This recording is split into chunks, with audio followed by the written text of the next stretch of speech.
Hi! என்ன மாதிரி சமைக்கிறதுக்கு ரொம்பவே கஷ்டப்படுறவங்களுக்காகவும், முக்கியமா பேச்சுலர்ஸ்க்காக ஒரு சூப்பரான சைட் டிஷ் தான் இன்னைக்கு கொண்டு வந்திருக்கேன். வாங்க வீடியோக்குள்ள போகலாம்.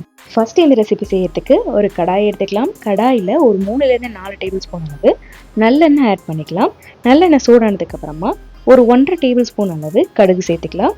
கடுகு வெடிச்சதுக்கு அப்புறமா ஒரு 10-15 பல் அளவு பூண்டை குட்டி குட்டியாக கட் பண்ணி வச்சிருக்கிறேன், அதையும் சேர்த்துக்கலாம். ஒரு 4-5 மிளகாவை இந்த மாதிரி கீறி வச்சிருக்கேன், அதையும் சேர்த்துக்கலாம். ஒரு வெங்காயத்துக்கு ஒரு மிளகா, அதுதான் கணக்கு.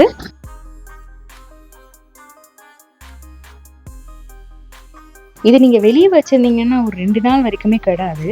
இதுவே ஃப்ரிட்ஜுக்குள்ளே வச்சுருந்தீங்கன்னா ஒரு 5 நாள் வரைக்கும் கூட கெடாமல் இருக்கும். ஆனால் 5 நிமிஷத்தில் செஞ்சிடலாங்க. கருவேப்பிலையை சேர்த்து ஒரு தடவை வதக்கி விட்டுட்டு ஒரு 5 போல் மீடியம் சைஸ் வெங்காயம் எடுத்திருக்கேன், அதை குட்டி குட்டியாக கட் பண்ணி வச்சுருக்கேன், அதை இது கூட சேர்த்துக்கலாம். இந்த வெங்காயத்தோட கலர் சேஞ்ச் ஆகி நம்ம சேர்த்த எண்ணெய் எல்லாம் பிரிஞ்சு வெளியே வரும். அது வரைக்கும் இதை நல்லா வதக்கி விட்டுக்கலாம். இது வரைக்கும் நம்ம சேனலில் யாராவது சப்ஸ்கிரைப் பண்ணாமல் பார்த்துட்டு இருந்தீங்க அப்படின்னா மறக்காமல் சப்ஸ்கிரைப் பண்ணிவிடுங்க. பக்கத்தில் இருக்க பெல் ஐக்கானை கிளிக் பண்ணிவிடுங்க. அப்போ தான் நான் போடுற வீடியோட அப்டேட்ஸ் உங்களுக்கு கிடைக்கும்.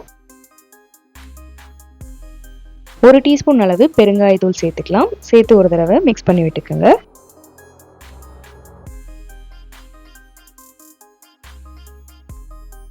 இது பாருங்க, நம்ம சேர்த்த எண்ணெயெல்லாம் இந்த மாதிரி பிரிஞ்சு வெளியே வர ஆரம்பிச்சிருச்சு. கலரும் லைட்டாக சேஞ்ச் ஆக ஆரம்பிச்சிருச்சு. இந்த ஸ்டேஜில் நம்ம பொடிகள்லாம் சேர்க்க போகிறோம். நம்ம யூஸ் பண்ண போகிற பொடி பார்த்திங்கன்னா 2 தான். மஞ்சள் பொடி, மிளகாய் பொடி, அப்புறம் இந்த டிஷ்ஷுக்கு தேவையான அளவு உப்பு, அவ்வளோதான்.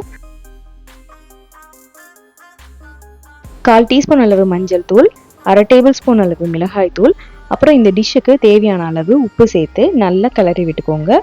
இப்போ இந்த வெங்காயத்தோட கலர் நல்லா சேஞ்ச் ஆகிட்டு அந்த தனித்தனியாக பீசஸாக இருக்கு இல்லையா, அந்த வெங்காயமே தெரியாமல் நல்ல குலைவாக வெந்துடும். அந்த அளவுக்கு இதை வதக்கி விடணும். இந்த டிஷ் பார்த்தீங்க அப்படின்னா இட்லி, தோசை, அப்புறம் சாதம், தயிர் சாதம், இது எல்லாத்துக்குமே சூப்பராக இருக்கும். பாருங்கள், நம்ம சேர்த்த வெங்காயம் எப்படி எண்ணெய் பிரிஞ்சு வெளியே வந்து ஒன்று சேர நல்லா வெந்து வந்திருக்கு. அவ்வளோதான், சூப்பரான நமக்கு வெங்காய தொக்கு ரெடி ஆகிடுச்சு. இதில் நீங்கள் புளி வேணும்னா புளி சேர்த்துக்கலாம். நான் புளியெலாம் சேர்க்க மாட்டேன். இது ரொம்ப ஈஸியாக சுலபமாக முடிஞ்சிடும். எனக்கு இது 2 நாள் போல் வரும். தயிர் சாதத்துக்கும் இதுக்கும் சூப்பரான காம்பினேஷன்.